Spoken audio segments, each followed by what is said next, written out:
សួស្តីអ្នកទាំងអស់គ្នាជួបជាមួយខ្ញុំទៅទៀតហើយនៅថ្ងៃនេះគឺខ្ញុំលើកយករឿងអរិយវគ្គបន្តមកធ្វើការសម្រាយសម្រាប់អ្នកទាំងអស់គ្នានិយាយទៅវគ្គនេះគឺពិសេសតែម្ដងអ្នកទាំងអស់គ្នាវានឹងលាតត្រដាងនៅរឿងអតីតកាលថាមូលហេតុអ្វីបានជាលោកអរិយរបស់យើងត្រូវបានគេសម្លាប់ហើយនិយាយទៅគឺឈុតនឹងអាចចាត់ទុកថាល្អមើលខ្លាំងមែនទែនតែម្ដងដូច្នេះអ្នកទាំងអស់គ្នាចង់ដឹងថាយ៉ាងណានោះសូមតាមដានជាមួយខ្ញុំទាំងអស់គ្នាឥឡូវនេះយើងតពីវគ្គមុនយើងឃើញថា Sunny នាងកំពុងតែសួរលោកយមបាលរបស់យើងថាហេតុអ្វីបានជាស្គាល់ឈ្មោះពិតរបស់នាងបន្តមកលោកយមបាលគាត់មិនដឹងថាធ្វើយ៉ាងម៉េចគាត់មិនដឹងរលេះមកឆ្លើយកាត់គាត់ក៏ចង់ដើរចាក់ចេញពីទីហ្នឹងភ្លាមនោះសត្វនាងចាប់ដៃរបស់លោកយមបាលទាល់តែចាប់ដៃអញ្ចឹងទៅលោកយមបាលក៏បានស្រមៃឃើញអតីតកាលទាំងអស់ហើយគាត់បានដឹងថា Sunny គឺជាប្អូនស្រីរបស់លោកអរិយរបស់យើងដែលនាងទើបតែចាប់ជាតិនៅក្នុងជាតិនេះហើយគាត់ក៏មានការឆ្ងល់ដែរហេតុអ្វីក៏គាត់ដឹងរឿងហ្នឹងអញ្ចឹងទៅគាត់សាប់តែមានការឈឺចុកចាប់ក្នុងបេះដូងហើយហូរទឹកភ្នែកបន្តមក Sunny នាងមានអារម្មណ៍ថាឆ្ងល់ហេតុអ្វីក៏មុខលោកយមបាលរបស់យើងរៀងចាប់ផ្ដើមស្លេកកាន់តែខ្លាំងទៅអញ្ចឹងមានអារម្មណ៍ថាមុខគាត់កាន់តែសបបោមាត់គាត់បែរទៅជាក្រហមកាន់តែខ្លាំងមើលទៅដូចខ្មោចឆៅអញ្ចឹងហើយនាងក៏បានសួរថាតើលោកគឺជាយមបាលមែនទេ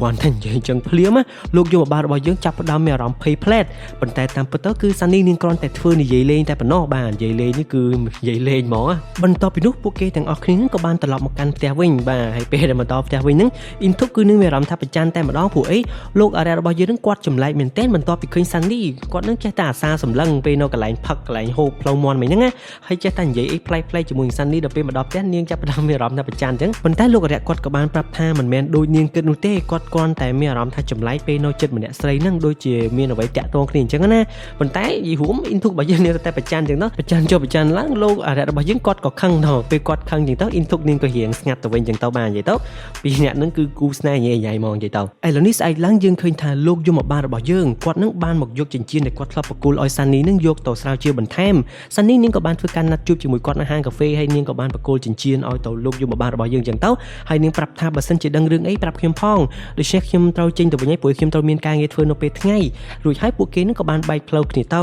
បន្ទាប់ពីនោះលោកយមបាលរបស់យើងគាត់ក៏បានត្រឡប់មកផ្ទះវិញហើយនិយាយទៅគឺអារម្មណ៍របស់គាត់អត់មាននៅជាប់នឹងខ្លួនតែម្ដងគឺគាត់ភ្លឹកហើយគាត់ដាក់ម្ហូបអីហ្នឹងចាក់ម្ទេសឡើងពេញយ៉ានហើយតោះអញ្ចឹងទៅលោកអរិយរបស់យើងគាត់ក៏មានការឆ្ងល់តើមានបញ្ហាអ្វីបានជាទៅជាភ្លឹកអញ្ចឹងបន្ទាប់មកលោកយមបាលក៏បានយកចិញ្ចៀនហ្នឹងមកឲ្យលោកអរិយរបស់យើងមើលតាមពិតទៅហ្នឹងលោកយមបាលរបស់យើងគាត់ដឹងហើយថា Sunny គឺជាប្អូនស្រីចាប់ជាតិរបស់លោកអរិយប៉ុន្តែគាត់នឹងមិនអាចប្រាប់បានទេព្រោះខុសច្បាប់របស់យមបាលបន្ទាប់មកសុកលោកអរិយរបស់យើងគាត់ក៏បាននិយាយរឿងប្រវត្តិរបស់គាត់នឹងប្រាប់ទៅកាន់លោកយមបាលដោយសារតែគាត់ប្រាប់ថាឈ្មោះរបស់ Sunny ដែលមានឈ្មោះថា Kim Sun ហ្នឹងគឺជាឈ្មោះរបស់ប្អូនស្រីគាត់រួចហើយហ្នឹងគាត់ក៏បានធ្វើការរៀបរាប់រឿងអតីតកាលចឹងទៅក្នុងកំឡុងពេលនោះអ៊ីនធុកនឹងក៏បានមកឈរស្ដាប់អញ្ចឹងរឿងអតីតកាលគឺចាប់ផ្ដើមឡើងដោយតាំងពីដំបូងឡើយហ្នឹងលោកអរិយរបស់យើងនឹងគាត់នឹងគឺជាមេតបដ៏អស្ចារ្យធ្វើការប្រយុទ្ធសង្គ្រាមឈ្នះគ្រប់កន្លែងតែម្ដងប៉ុន្តែអ្វីដែលគាត់នឹងពិបាកហ្នឹងគឺថាស្ដេចហ្នឹងគាត់ចេះតែឈឺហើយសូម្បីតែកូនស្ដេច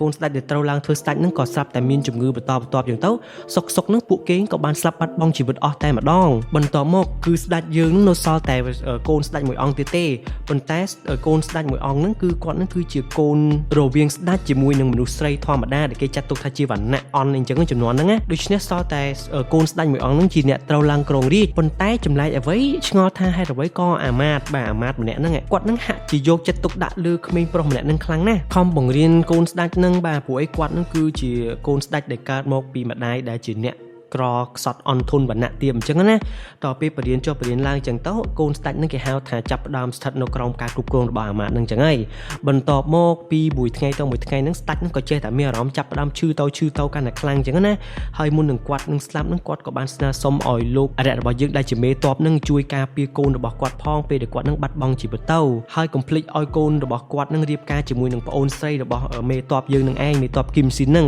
ងដូច្នេះបន្ទាប់ពីនោះពេលដែលស្ដេចនឹងបានបាត់បង់ជីវិតកូនស្ដេចដែលបានកើតពីម្ដាយដែលមានឋានៈទាបនឹងបានឡើងគ្រងរាជ្យប៉ុន្តែអ្វីដែលគួរឲ្យខ្លាចនោះគឺថាលោកអាមាត្យស្អីគេនឹងគាត់បានគិតក្នុងចិត្តថាគាត់នឹងខំជួយឲ្យស្ដេចដែលមានឋានៈទាបនឹងឡើងមកគ្រប់គ្រងលើទឹកដីនឹងអញ្ចឹងដូច្នេះគ្រប់មន្ត្រីទាំងអស់នឹងធ្វើការគោរពកូនស្ដេចមួយនឹងចំណែកឯកូនស្ដេចមួយនឹងគឺស្ថិតនៅក្រោមបាតជើងរបស់គាត់ដូច្នេះគាត់នឹងធ្វើការគ្រប់គ្រងកូនស្ដេចមួយក្បាលនេះគាត់ហៅជាលក្ខណៈដូចសត្វតែម្ដងហើយនិយាយទៅគាត់គួរឲ្យខ្លាចមែនទែនមហាថ្លឹកដោយសារតែគាត់មិនអាចធ្វើគេហៅមិនអាចធ្វើស្ដេចបានដូច្នេះគាត់ធ្វើបែបនេះទៅគឺគាត់ប្រៀបដូចជាស្ដេចអញ្ចឹងបន្តមកពេលដែលកូនស្ដេចរបស់យើងនឹងគាត់ចាប់ផ្ដើមធំអញ្ចឹងទៅគាត់នឹងក៏បានមកលួចមើលប្អូនស្រីរបស់លោកមេតបគឹមស៊ីនហ ហើយក៏បានលងស្នេហ៍ចំពោះនាងព្រោះឯនាងស្អាតខ្លាំងមែនទែនពេលដែលរៀបការចូលមកក្នុងបរិយាចវាំងបានថ្ងៃដំបូងជាងទៅពួកគេហាក់ដូចជាមានទំនាក់ទំនងល្អប៉ុន្តែមិនដឹងជាអ្វីលោកមហាថ្លឹកស្អីនឹងក៏បានធ្វើការបញ្ចុះបញ្ចូលស្ដេចរបស់យើងថាអញ្ចេះឥឡូវនេះលោកមេតបគឹមឈិននឹងគាត់ប្រយុទ្ធកន្លែងសង្គ្រាមណាក៏គាត់នឹងប្រយុទ្ធឈ្នះដែរប្រជាជនទាំងអស់នឹងគេហៅថាស្ងើចសរសើរចំពោះគាត់ខ្លាំងណាស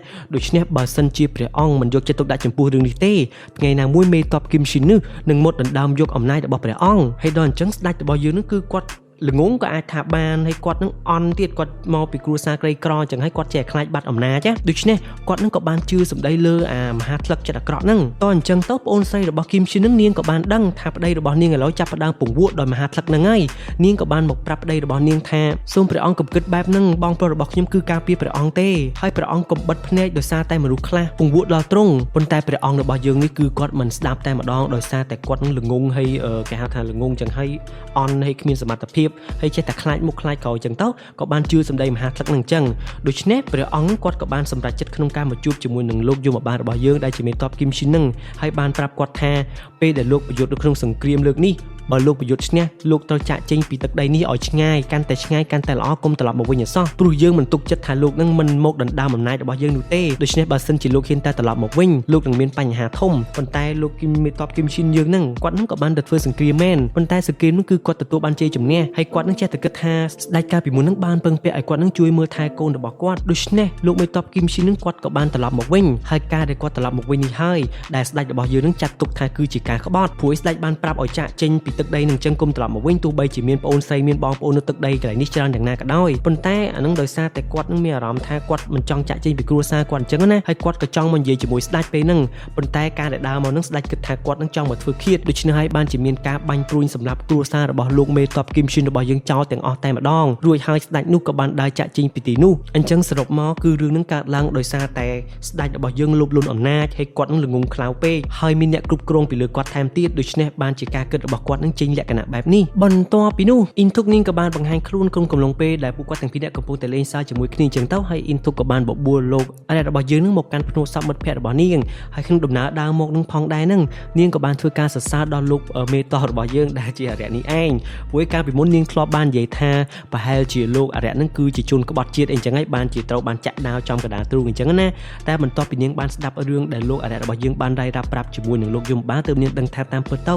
លោកអរិយរបស់យើងនឹងគឺរងទុក្ខខ្លាំងមែនទែនតែម្ដងក្នុងជីវិតរបស់គាត់ឥឡូវនេះពួកគេនឹងក៏បានដើរមកដល់កន្លែងដាក់ធាតុរបស់មិត្តភ័ក្តិអ៊ីនធុកពេលដែលដើរមកដល់ហើយពិនិត្យមើលកន្លែងធាតុនឹងទៅទើបដឹងថាម្នាក់ស្រីនឹងតាមពិតគឺជាមិត្តភ័ក្តិរបស់ម្ដាយអ៊ីនធុកសោះដូច្នេះបានសេចក្តីថាម្នាក់ស្រីនឹងគឺគាត់ស្លាប់បាត់បង់ជីវិតយូរហើយប៉ុន្តែដោយសារតែគាត់នឹងគេហៅថាមានការសន្យាចំពោះម្ដាយរបស់អ៊ីនធុកថាជួយមើលថែកូននាងអីចឹងទៅទើបម្នាក់ស្រីនឹងនៅមើលថែអ៊ីនធុករបស់យើងហើយព្យាយាមលួចអាសភៅធនាគារដែលអ៊ំស្រីរបស់នាងតែងតែចង់បាននឹងយកមកទុកនៅក្នុងទូមួយនេះរួចហើយអ៊ីនធុកមានអារម្មណ៍ថាអរគុណមែនទែនតែម្ដងហើយក៏នឹកម្ដាយនាងផងដែរជាពិសេសម្នាក់ស្រីនេះដែលសុខចិត្តធ្វើជាមិត្តភក្តិរបស់នាងមករាប់ឆ្នាំនេះមើលថែនាងជារៀងរាល់ថ្ងៃលើកទឹកចិត្តដល់នាងនេះដូច្នេះបន្ទាប់ពីខ្មោចស្រីម្នាក់នឹងបានបំពេញតួនាទីរបស់នាងចប់នាងក៏បានគេហៅថារលាយព្រលឹងឲ្យទៅចាប់ជាទៅបន្ទាប់មកលោកអរិយរបស់យើងនឹងគាត់ក៏បានយកសភៅធនាគារទាំងអស់នឹងចង់ផ្ទេរកម្មសិទ្ធិទាំងអស់នឹងមកឲ្យអ៊ីនធុកឬហើយគាត់ក៏បានពឹងលេខារបស់លោកតាលោកវ៉ាហើយអ្នកទាំងអស់គ្នាសាកមើលមុខរបស់លេខាម្នាក់នឹងមើលតាមពិតទៅនឹងគាត់គឺជាអាមាត្យកាលពីជាតិមុននោះឯងហើយខ្ញុំចង់ប្រាប់ឥឡូវនឹងបន្តិចតាមពិតទៅនឹងលោកលេខានឹងកាលពីនៅក្មេងគឺគាត់គ្មានគ្រួសារគ្មានគោលដៅអីនោះទេប៉ុន្តែបានលោកអរិយរបស់យើងគឺគាត់ជាអ្នកជួយផ្ដល់អនាគតឲ្យគាត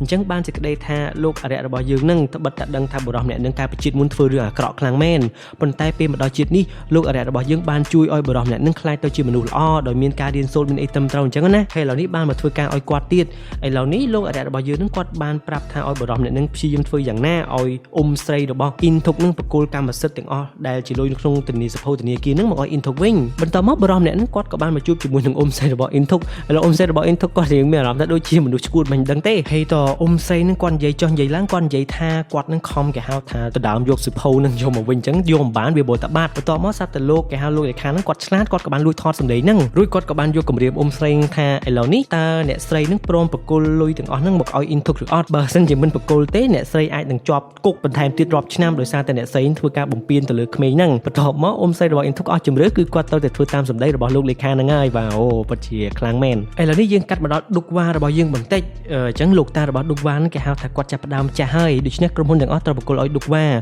ឥឡូវនេះឌុកវ៉ាហ្នឹងគាត់ក៏បានមកធ្វើការរៀនសូត្រពីកន្លែងធ្វើការរបស់តារបស់គាត់គ្រប់គ្រងអញ្ចឹងពីថ្នាក់ទាបរហូតដល់ថ្នាក់ខ្ពស់អញ្ចឹងគាត់អាចឡើងគ្រប់គ្រងយកតែម្ដងបានទេអញ្ចឹងឥឡូវឃើញថាគាត់នឹងមានអារម្មណ៍ថាភ័យខ្លាចចំពោះម្នាក់ស្រីនេះខ្លាំងណាស់ម្នាក់ស្រីទោះដឹងថាឌុកវ៉ាគឺជាចៅរបស់ម្ចាស់ក្រុមហ៊ុនក៏ដោយក៏គាត់នឹងនៅតឹងតែងដែរដូច្នេះឌុកវ៉ាតោះតែស្ដាប់បើមិនស្ដាប់ទេគឺគេហៅថាអត់បានការធនាគារអត់បានលុយចាយទេអញ្ចឹងរីឯថ្ងៃនេះផងដែរយើងឃើញថាលោកយមបាលរបស់យើងនឹងគាត់ក៏បានមកបោកកៅអៅបោកគក់យមបាលគឺបោកគក់ដូចយើងធម្មតាអញ្ចឹងហើយក្នុងកំឡុងពេលនោះសប្តាហ៍សិននេះនាងក៏បានទេមកហើយនាងបានធ្វើការណាត់ជួបគ្នាព្រោះយប់នឹងគេហៅថាយប់ថ្ង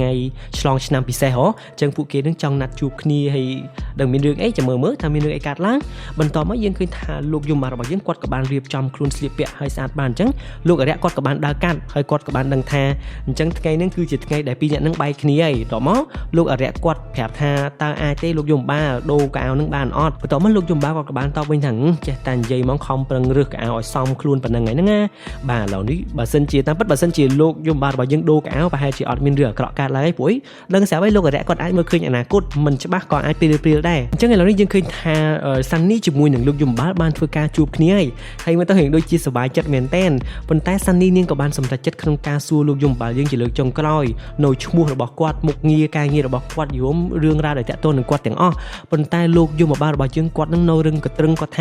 ាគាត់មិនអាចប្រាប់បាននោះទេអញ្ចឹងហើយអ្នកទាំងអស់នេះសាក់គិតលើមើលឥឡូវអ្នកទាំងអស់គ្នាវិញស្រឡាញ់នរណាម្នាក់ហើយគេនឹងសូម្បីតែឈ្មោះក៏មិនព្រមប្រាប់រឿងអីតាក់ទងគេក៏មិនព្រមប្រាប់តែអញ្ចឹងយើងនៅតែស្រឡាញ់គេអត់អញ្ចឹងគឺមិនអាចទៅរួចនោះទេបានន័យថាយើងមិនអាចស្រឡាញ់មនុស្សណាដែលមិនហ៊ានប្រាប់សូម្បីតែឈ្មោះណាអញ្ចឹងសាន់នីនាងក៏បានសម្រេចចិត្តថាអញ្ចឹងថ្ងៃនេះគឺជាថ្ងៃដែលពួកយើងត្រូវបែកគ្នាចុះពីព្រោះអីខ្ញុំមិនអាចតាក់ទងជាមួយមនុស្សប្រុសដែលសូម្បីតែឈ្មោះឬមួយក៏មុខងារការងារអីអត់ប្រាប់ខ្ញុំអញ្ចឹងទេហើយលោកអាចចាត់ទុកបានថាលោកគឺជាអ្នកក្បត់ចិត្តខ្ញុំក៏បានដែរព្រោះអីខ្ញុំលួចស្រឡាញ់លោកមកយូរហើយតែមិនដឹងសូម្បីតែឈ្មោះមិនដឹងសូម្បីតែមុខងាររបស់លោកអញ្ចឹងថ្ងៃក្រោយពេលដែលពួកយើងជួបគ្នាសូម្បីតែសួរស្ដីក៏មិនបាញ់និយាយដែរគឺធ្វើដូចជាអ្នកមិនដែលស្គាល់គ្នាតែម្ដងទៅបន្ទាប់មកនាងក៏បានដើរចាក់ចេញរីឯលោកយមបាលរបស់យើងវិញបាទអូឈឺចិត្តកំសត់ខ្លាំងណាស់មើលទៅឥឡូវនេះយើងកាត់មកដល់លោកអរិយរបស់យើងវិញបាទលោកអរិយហ្នឹងគាត់កំពុងអង្គុយចាំជិតម៉ោង 12 ប៉ុន្តែអ៊ីនធុកនាងអត់ព្រមចេញសោះលោកអរិយដើរចុះដើរឡើងធ្វើម៉េចក៏អ៊ីនធុកមិនចេញអញ្ចឹងគាត់រៀងងោគេហៅងក់ងអញ្ចឹងគាត់ក៏បានចូលក្នុងបន្ទប់ទៅ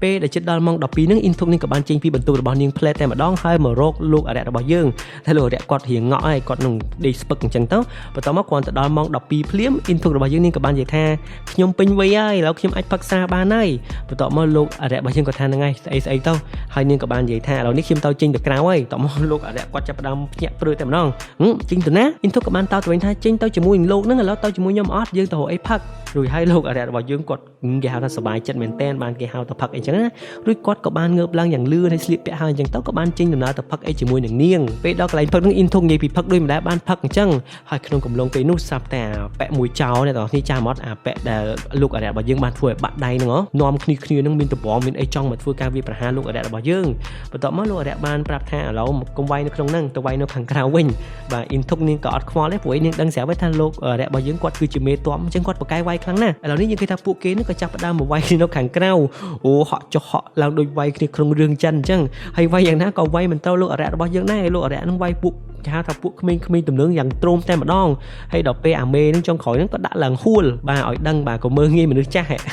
់បន្ទាប់ពីនោះពេលទៅវាយគ្នាហើយរួចអញ្ចឹងគាត់នឹងក៏បានចូលមកផឹកវិញហើយអ៊ីនធុកនាងស្វឹងខ្លាំងណាស់ហើយនាងក៏បានប្រាប់ថាឥឡូវនេះខ្ញុំចង់ថើបលោកមែនទេព្រោះអីលើកមុនហ្នឹងគឺគ្រាន់តែថើបធម្មតាវាអត់ថើបដូចលក្ខណៈថើបឥឡូវនាងក៏បានធ្វើការថើបលោកអរិយរបស់យើងលោកអរិយគាត់អៀនផងអីផងតែអស់ជំរឿហើយត្រូវតែថើបវិញអញ្ចឹងឥឡូវនេះស្អែកឡើងយើងឃើញថាអ៊ីនធុករបស់យើងនាងក៏បានរៀបចំអាហារសម្រាប់ពួកគេព្រោះឥឡូវនេះឆ្នាំថ្មីហើយមើលទៅហាក់ដូចជាសប្បាយចិត្តខ្លាំងមែនតែនហើយបំរុងនឹងបានហូបទៅហើយហ្នឹងណាស្រាប់តែលោកយមបាលបាននិយាយថាខ្ញុំបានបែកបាក់ស្នេហាហើយគាត់នឹងនិយាយចឹងភ្លាមអ្នកផ្សេងលែងមានអារម្មណ៍ហូបតែម្ដងដល់អញ្ចឹងលោកអរិយនិងអ៊ីនធុកនឹងពួកគេក៏បានសហការគ្នារៀបចំល្បិចឲ្យពួកគេទាំងពីរនាក់ជួបគ្នាដោយលោកអរិយរបស់យើងបាននាំលោកយមបាលមកធ្វើការហូបដំឡូងអញ្ចឹងទៅពេលមកហូបទៅទិញក៏បានជួបចៃដន្យជាមួយនឹងសាន់នីហើយគេធ្វើអូចៃដន្យម្លេះហើយអីក៏បានទិញដំឡូងដូចគ្នាអញ្ចឹងតែប៉ុណ្្នឹងជាស្អីស្រាប់តែលោកអរិយរបស់យើងគាត់និយាយថាអ្នកទាំង ពីរហ្នឹងដូចជាស្អិតរមួតខ្លាំងណាស់ដូចជាពងទាបែកឲ្យគេគោចូលគ្នាអញ្ចឹង